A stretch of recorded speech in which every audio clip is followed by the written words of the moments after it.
Мұқалип KZ медиа порталы ұсынады.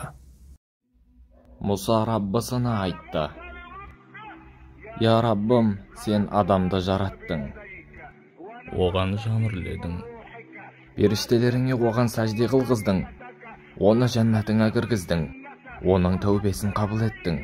Енді ол сенің осынша барлық нығметтеріңнің ақысын қалай қайтарады?» Алла тағала оған: «Я Муса, адам маған былай деп айтса жеткілікті: Әлхамдулиллахи Раббил аламин». Муса айтты: «Я Раббым, егер сенің құлың рүкүғте тұрып, саған «Я Раббым» десе, сен не деп жауап бересің?» «Сенің құзырыңдамын, я құлым» деп жауап беремін.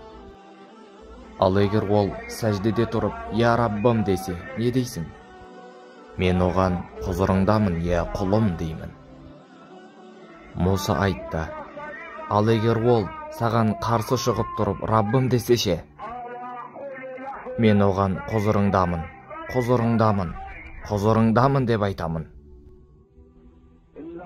Алла тағала Муса ибн Имранға, пайғамбарымыз жайлы, Алланың оған сәлемі болсын, былай деп айтты: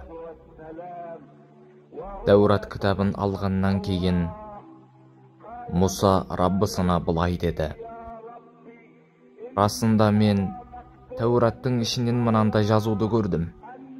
Сондай бір үммет бар. Егер олар тамақ жесе де, олар үшін жақсылық сауап бар. Өйткені олар тамақты Алланың атымен бастайды, және де Аллаға мақтау айтумен аяқтайды. Аллахым, сол үмметті менің үмметіме етші».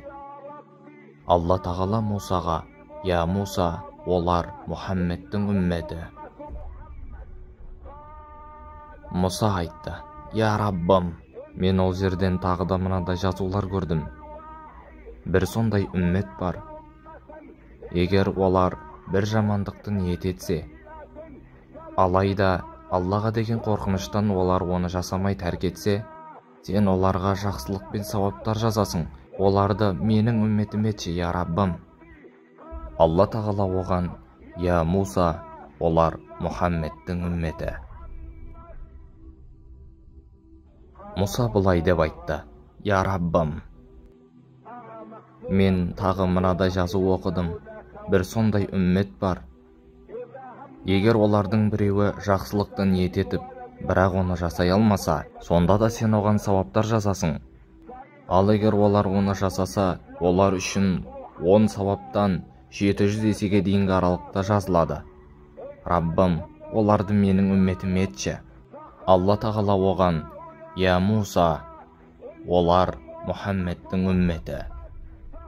Сол кезде Муса: «Я Раббым, мені Мұхаммедтің үмметінен етші» деді.